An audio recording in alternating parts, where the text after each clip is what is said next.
mi nombre es Sandy Ramírez y junto con mi compañera Carla Ortiz, en esta oportunidad te explicaremos de una forma fácil y rápida lo que es el Renacimiento, sucesos y personas importantes en este periodo. Esperamos te guste y podamos despertar en ti el interés de aprender. Muchas gracias, Andy. Sí, pero para que nos entiendan un poquito más, vamos a explicar qué es el Renacimiento. Bueno, pues este es un movimiento filosófico, cultural, científico, artístico, que está situado principalmente en Europa. Este se dio entre los siglos XIV y XVI y se dice que es como la transición entre la Edad Media y la Edad Moderna. No se tiene una fecha en específica, pero sí que en estos siglos fue que se dio la transición. El Renacimiento tiene una gran influencia de la cultura griega y romana, por lo que en sus inicios podemos ver establecido el movimiento en Florencia y Venecia, Italia. En este movimiento podemos ver muy presente lo que es el arte realista y humanista. Esto lo lograban los artistas utilizando la técnica de la perspectiva que daba como resultados obras bidimensionales, pero con aspectos tridimensionales. Es verdad, sí, durante este periodo fue que la perspectiva empezó a ser descubierta, utilizada en las obras. De hecho, Da Vinci, Miguel Ángel, Filippo Brunelleschi y Piero della Francesca crearon muchas obras que hoy todavía pues, son muy reconocidas y que impactan en el arte moderno. Así es, Carla, y es que hoy estas obras se encuentran en museos y edificios muy bien cuidadas y conservadas. Bueno, ya que mencionas el tema de los edificios y los museos, me gustaría tocar un poquito cómo era la arquitectura en esta época y cómo es que se ve impactada e influenciada por el arte greco-romano. No sé si nos podrías contar un poquito de esto. De hecho, algunos rasgos característicos de la arquitectura de este movimiento son las cúpulas, columnas y sobre todo que todo es simétrico. Por ejemplo, la Basílica de San Pedro en Roma. A continuación, les muestro una imagen.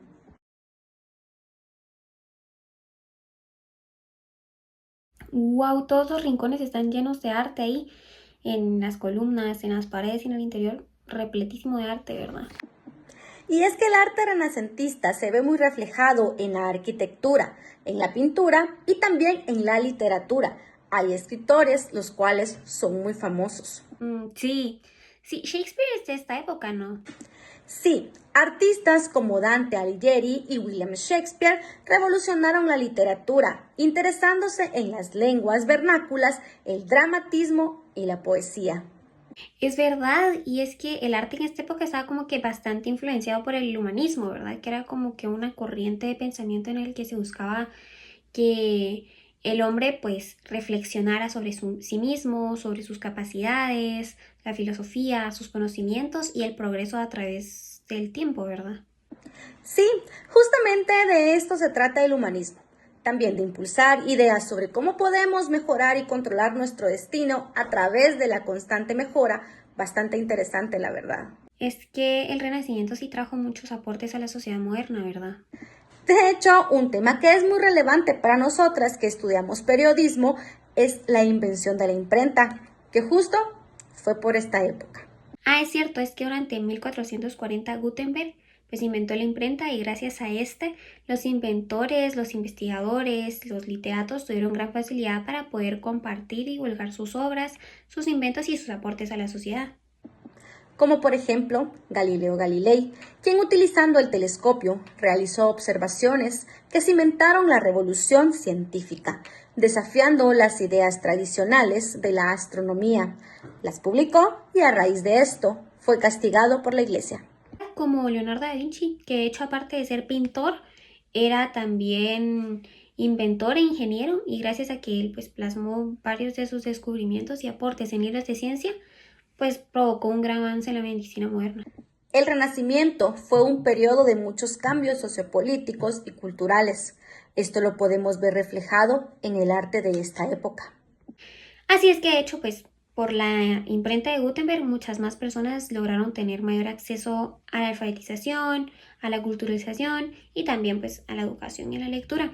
Y pues Obviamente las personas de la burguesía y con mayor poder adquisitivo se vieron más beneficiados por esta, aunque también benefició a los artistas porque estas mismas personas, al poder educarse y tener más acceso a información, empezaron a brindarles cierto apoyo o patrocinio para que lograran realizar sus obras, sus inventos y sus exposiciones o investigaciones. Ese grupo burgués era el de los mecenas. Ellos financiaban económicamente, brindaban talleres, materiales e incluso daban espacios para que los artistas hicieran sus exposiciones de arte, pero siempre basándose en las ideologías de quienes los patrocinaban.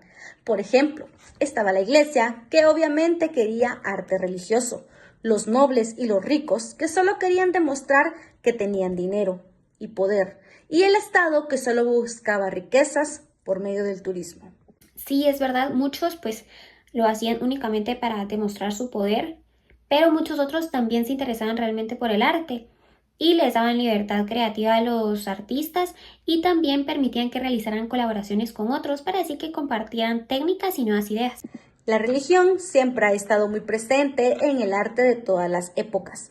Como hablábamos hace un momento, en la pintura y la escultura se ve muy reflejado esto, pues se representaban historias y personajes bíblicos y la espiritualidad. Una de las obras más famosas es la Capilla Sixtina de Miguel Ángel. Aunque en la mitología grecorromana también se puede ver reflejada en obras como El nacimiento de Venus, una obra que utiliza simbolismo sobre el amor, la belleza, el conocimiento y cómo es que lo divino se lograba conectar y comunicar con el ser humano. Los retratos y representaciones del cuerpo humano en general fueron muy representativos de la época por el realismo manejado. Representaban no solo las apariencias físicas, sino también la personalidad y carácter de los protagonistas. Además, buscaban representar la belleza ideal basándose en la simetría y el cuerpo en movimiento y dinámico. También podemos ver cómo la monarquía durante esta época se centralizó en el poder y en las obras. Se veía cómo se glorificaba y engrandeció a los gobernantes, además del intercambio artístico que hubo por las guerras y el conflicto europeo. En las pinturas en las que se reflejan los conflictos y se retrata la realidad, podemos ver bastante la perspectiva, que es algo que ya dijimos que sí se utiliza bastante en el periodo del Renacimiento. También el claroscuro, que lo que hace es contrastar las fuentes de luz y de dónde es que viene la luz para crear más perspectiva y realismo.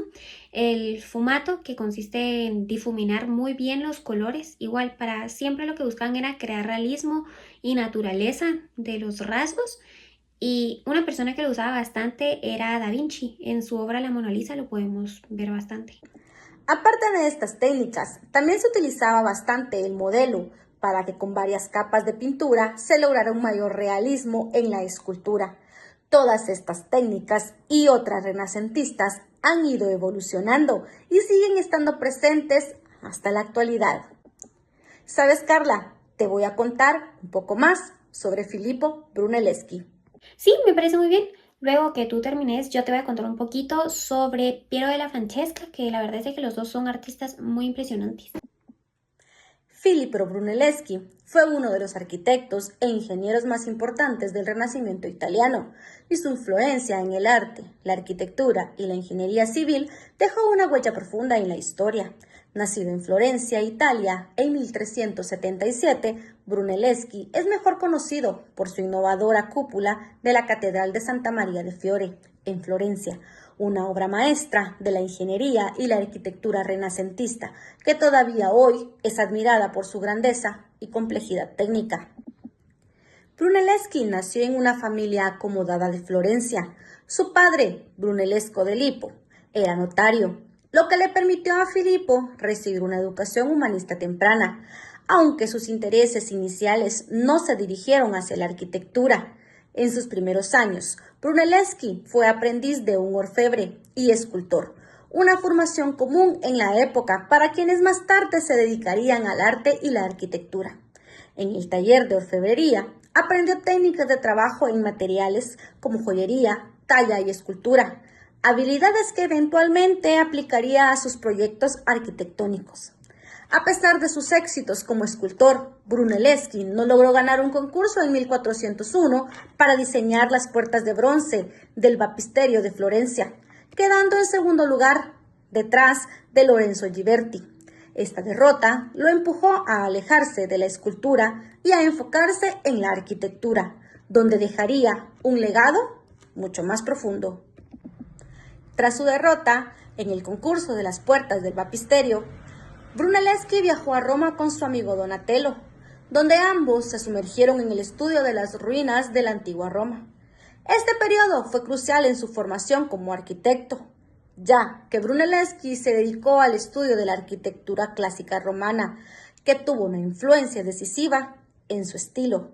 En Roma, también investigó la ingeniería detrás de las antiguas estructuras, interesándose principalmente por las cúpulas y los arcos. El proyecto que más define el legado de Brunelleschi es la construcción de la cúpula de la Catedral de Santa María de Fiore, comúnmente conocida como el Domo de Florencia. El diseño original de la catedral, iniciado por Arnolfo di Cambio en 1296, contemplaba una enorme cúpula sobre el crucero, pero los arquitectos no sabían cómo construir una cúpula de tal magnitud sin que se derrumbara bajo su propio peso. En 1418, el gremio de la lana de Florencia organizó un concurso para resolver este problema, y Brunelleschi presentó un diseño radical que desafiaba las técnicas de construcción convencionales de esta época. Brunelleschi propuso construir una cúpula autoportante, es decir, una cúpula que no necesitara andamiajes de madera durante su construcción. Su solución innovadora incluía el uso de un doble cascarón, una cúpula interna más gruesa y una externa más ligera, lo que reduciría el peso total de la estructura. Además, ideó un ingenioso sistema de anillos de piedra y ladrillo para destruir la carga de manera uniforme, junto con una maquinaria especialmente diseñada para elevar los materiales de construcción de la cúpula a la altura. Comenzó en 1420 y se completó en 1436, un logro monumental que aún hoy es considerado uno de los mayores éxitos de la ingeniería estructural. Brunelleschi supervisó personalmente cada etapa del proceso y su cúpula sigue siendo la más grande jamás construida en ladrillo. La estructura fue coronada con una linterna en 1446, poco antes de su muerte. Brunelleschi murió el 15 de abril de 1446 y fue enterrado con grandes honores en la Catedral de Florencia, una distinción reservada solo para los más grandes ciudadanos de la ciudad. Su legado como pionero del Renacimiento es inmenso. No solo revolucionó la arquitectura al introducir los principios clásicos del equilibrio y la proporción, sino también avanzó en el campo de la ingeniería estructural con soluciones innovadoras a desafíos técnicos. Brunelleschi también influyó en generaciones de artistas y arquitectos, desde sus contemporáneos como Donatello y Masaccio, hasta figuras posteriores como León Battista Alberti y Miguel Ángelo. Filippo Brunelleschi fue mucho más que un simple arquitecto o ingeniero. Fue un visionario que transformó para siempre el paisaje arquitectónico de Europa y allanó el camino para la era del Renacimiento. Su habilidad para combinar ciencia, arte y tecnología es testimonio de un genio multifacético y de su influencia perdurable en la historia de la civilización occidental. Piero della Francesca fue un conocido pintor y matemático italiano.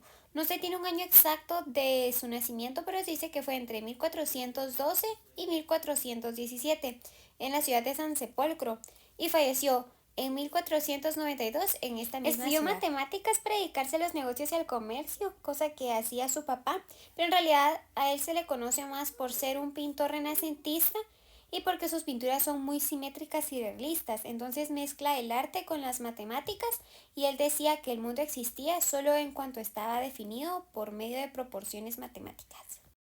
Se dice que al empezar a interesarse por el arte se mudó hacia Florencia y de ahí es que viene su amplio conocimiento y el toque que le da a sus pinturas con el arte florentino, especialmente se lo da a los frescos. Piero empezó a recibir pedidos de personas o entes importantes entre sus 30 y 40 años el primero que recibió fue el del Papa Pío II, porque en sus obras venían innovaciones religiosas, retratos, paisajes, y no solo de pintura, sino que también realizaba mosaicos. Entre sus obras más importantes podemos ver la Resurrección de Cristo, que mide 225 centímetros de alto y 200 de ancho. Fue realizada entre 1463 y 1465 en fresco y témpera. En esta vemos bastante presente el triángulo y la línea. El bautismo de Cristo mide 167 centímetros de alto y 116 centímetros de ancho. Fue realizado en 1440 a 1450. En este podemos ver bastante presente la línea y el círculo. Por último, tenemos la Sacra Conversación, que fue realizada entre 1472 y 1474 con la técnica de temple u óleo sobre tabla. Aquí tenemos bastante presente el triángulo, la línea y el círculo. Todas estas técnicas, personas, movimientos, ideologías, artistas fueron una gran base para lo que hoy conocemos como el arte moderno.